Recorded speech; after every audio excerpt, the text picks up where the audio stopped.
Hi all of you. Welcome back to Rama Reddy maths academy. ఈ video ఏంటి అంటే ఎవరెవరైతే ఆప్టిమైజేషన్ టెక్నిక్స్ కావచ్చు and linear programming problem and operation research ఎవరెవరైతే prepare అవుతున్నారో వాళ్ళందరికీ యూస్ఫుల్ అయినటువంటి వీడియో ఏంటి అంటే యాక్చువల్గా మనం ఇప్పటివరకు లీనియర్ ప్రోగ్రామింగ్ జనరల్ ఫామ్ చూసాము, రైట్? దాన్ని చాలా క్లియర్గా ఇన్ డీటెయిల్గా కొంచెం మనకు టైం పడుతుంది, బట్ వీడియోస్ మాత్రం క్రిస్టల్ క్లియర్గా వన్ బై వన్ స్లోగా మీకు ఎక్స్ప్లెయిన్ చేస్తాను. ఫస్ట్ ఈ వీడియోలో మనం what is the general form of LPP, linear programming ప్రాబ్లంకి జనరల్ ఫామ్ ఏ విధంగా రాయాలి అండ్ వాటిలో ప్రాబ్లం ఇచ్చినప్పుడు ఎన్ని స్టెప్స్ యూస్ చేసి మనం ప్రాబ్లమ్ని సాల్వ్ చేయాలి, ఇలా గుర్తుపెట్టుకుంటే మీకు ఎలాంటి ప్రాబ్లం అయినా సాల్వ్ చేయొచ్చు. అందుకే స్టెప్స్ వైజ్ ఇచ్చాను.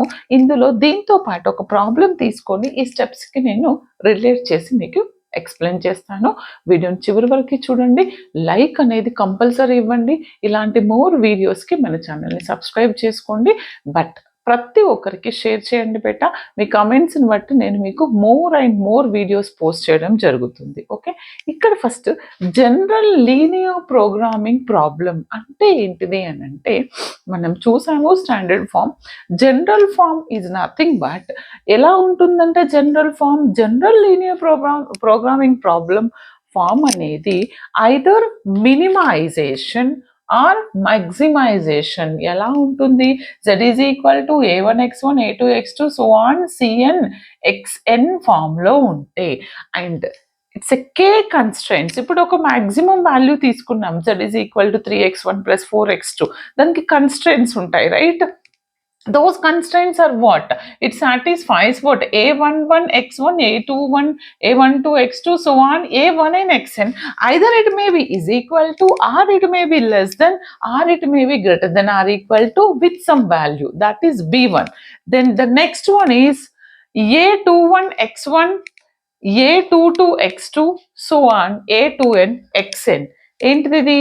Either is equal to or less than or equal to or greater than or equal to with some value b2. దాన్ని మనం అప్ టు కే కన్స్టెంట్స్కి ఎలా రాయొచ్చు? A k1 x1 a k2 x2 so on a kn xn. Either it is greater than or less than or equal to with some constant bk అని తీసుకుంటే ఇక్కడ ఏంటిది అని అంటే finally it satisfies the non-negative restrictions. Constraints are what? x1 x2 so on xn, that it should be greater than 0. And దీనికి నేను matrix form of LPP రాయడం మనకి ప్రాబ్లమ్స్లో అడుగుతారు. ఇది జనరల్ ఫామ్. దీనికి మ్యాట్రిక్స్ ఫార్మ్ ఆఫ్ ఎల్పిపి ఎలా రాస్తాం అనేది చెప్తాను చూడండి. ఇప్పుడు నాకు ఇలా ఇచ్చారు, రైట్? ఇందులో నాకు the LPP can be expressed in the matrix forms ఎలా అంట? z is equal to, you can consider some cx. ఇలా ఇచ్చారు, z is equal to cx ఇచ్చారు. Subject to the constraints is what? ax, either it may be less than or equal to or it is equal to or greater than or equal to b. అంటే ఏంటిది? ax equal to b కావచ్చు, లేదా a x is less than or equal to b అవ్వచ్చు, or a x is greater than or equal to b అవ్వచ్చు, or greater than here x should be greater than or equal to 0 అయితే దీనిలో matrix what is our matrix here? A, that is what? a11 a12 a1n a21 a22 a2n ak1 ak2 so on akn వరకు. This is the matrix notation. ఇందులో మనకి this is the A matrix. Then what is our X column matrix? X is what? X1, X2, X3 variables xn varaki. Mari what is our B? The constant matrix B1, B2 so on Bk varaki. Okay. ఇప్పుడు దీన్ని జనరల్గా ఏ విధంగా మనం ఎల్పిపిని form చేస్తాం అనడానికి, problem ఇచ్చినప్పుడు ఎలా solve చేయాలి అనడానికి నేను ఈ స్టెప్స్ని యూజ్ చేస్తాను. అవేంటి అని అంటే the first one is to write the decision variables of the problem. ఇచ్చినటువంటి ప్రాబ్లంకి మనం ఫస్ట్ డెసిషన్ వేరియబుల్ రాయాల్సి ఉంటుంది.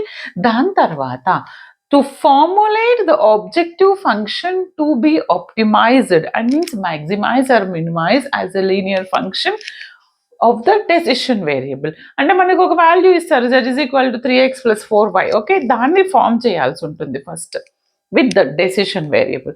తర్వాత ఇచ్చినటువంటి సబ్జెక్ట్ టు ద కన్స్ట్రెంట్స్, ఏ కండిషన్స్ అయితే ఇచ్చారో మనకి ఇచ్చినటువంటి మ్యాటర్ ఏది ఇచ్చారు, ఎలా the formulation of other conditions of the problem such as resource limitations అయినా ఇవ్వచ్చు, market constraints or inter relationship between the variables so on etcetera ఏదైనా ఇస్తారు. దాన్ని మనం ఎలా రాయాలి, you have to write as a linear equation or inequation. Linear equation కావచ్చు or inequation in terms of what, decision వేరియబుల్స్లో మీరు రాయాల్సి ఉంటుంది. You have to express that is linear or inequation in terms of decision variable. రాసిన తర్వాత then automatically you will get the non negative constants. ఫైనల్గా you have to write down the non negative constants. Okay, ఈ 4 steps use చేసి మనం ఎల్పిపిని రాస్తాము. ఇప్పుడు నేను ఒక ఎగ్జాంపుల్ ఇస్తాను, జస్ట్ నోట్ డౌన్. ఓకే, ఇక్కడ చూడండి అమ్మా, ఇక్కడ మనకి ఏమి ఇచ్చారు, ఒక మ్యానుఫ్యాక్చరింగ్ కంపెనీ అంటే 2 products A and B, it sells them at a profit of rates 20. ఏంటంటే 2 products తీసుకుంది, అందులో ప్రాఫిట్ ఆఫ్ 20 ప్రాఫిట్తోని టైప్ ఏ అనే ప్రోడక్ట్ని సెల్ చేస్తుంది and rates 30 on type B. అంటే టైప్ బికి ప్రాఫిట్ ఎంత వస్తుంది, 30 వస్తే each product is processed on 2 missions G and H అంట. ఏంటంట, type A required 1 minute of processing time on G, type ఏకి ప్రాసెసింగ్ టైం ఎంత, 1 minute on G machine and 2 minutes on H machine. అంటే ఏంటిది, మీరు ఇక్కడ G మిషన్ తీసుకున్నా H machine తీసుకున్నాను, దానికి ఏ బి టైప్ ఏంటంట, ఏ టైప్ ఎంత అవుతుంది, it takes 1 minute processing time and same H మీద ఎంత అవుతుంది టైం, 2 minutes అవుతుంది. And next type B requires 1 minute on G, B requires what 1 minute on G and H and 1 minute on H, right. The machines G is available for not more than 400 minutes. అంటే G అనేది it's not more than 400 minutes అంట. Okay, అప్పటి వరకు available ఉంటుంది. While the machine H available for what 10 hours. 10 hours అంటే you have to convert in the minutes. 10 hours అంటే 1 minute కి 60 minutes. 10 hours అంటే it takes 600 minutes, right. And duration any working day, formulate the above problem as a linear programming problem. ఇది ఇచ్చారు, నేను దీన్ని ఎల్పిపిలోకి convert చేయాలి. ఎల్పిపిలోకి convert చేయాలంటే what is hour first step, you have to write the decision variable of the problem. మరి దీనికి decision variable ఏంటిది మీకు అర్థం కావడానికి ఇక్కడ రాసానా, టోటల్ ఏ. మరి ఏ ప్రాఫిట్ ఎంత 20, బి యొక్క ప్రాఫిట్ ఎంత 30. ఓకే, ఇది ఒక్కటి తెలిస్తే మనం అన్ని స్టెప్స్ రాయొచ్చు, right. How to write the decision variable, ఇక్కడ జీ అండ్ హెచ్ అనేవి 2 ఇచ్చారు and 2 different products A and B, అంటే 2 different ఏ అండ్ బి కాబట్టి 2 units కాబట్టి మనము 2 డెసిషన్ వేరియబుల్ x1 y1 తోని డినోట్ చేస్తాను. తర్వాత సెకండ్ స్టెప్లో to formulate the objective of that function. అంటే మనం ఏం రాయాలి, ఆబ్జెక్టివ్ ఫంక్షన్ రాయాల్సి ఉంటుంది ఇచ్చినటువంటి ప్రాబ్లంకి. ఎలా రాస్తాం ఆబ్జెక్టివ్ ఫంక్షన్, చూడండి. Since the profit is given, మనకి ప్రాఫిట్లో ఇచ్చారు, లాస్ ఇస్తే మినిమం అంటాం, ప్రాఫిట్లో ఇచ్చాం కాబట్టి the objective function is maximization function. Means you have to write maximum z is equal to what, profit of the first function is what 20 with our decision variable x1 plus 30 of the second decision variable. Okay, ఈ విధంగా రాయాల్సి ఉంటుంది. Okay, step 2 is also over. Then step 3లో ఏం చేస్తాం మనం, constraints, subject to the constraints ఏంటో రాయాలి. ఎలా రాస్తాం, the time required for a on G, the time required for a on G is what 1 minute and for B on G is also 1 minute. తర్వాత the total availability G, how many minutes it takes, 400 minutes. అంటే G constraints is ఎలా రాస్తాము, first 1 minute A on B కాబట్టి x1 and ఒకవేళ 2 minutes ఉంటే 2x1 అంటాం. Then again a on b, a on g 1 minute, b on g is also 1 minute, and x1 plus x2 is less than or equal to 400 minutes, right? Same as the time required a on h is what?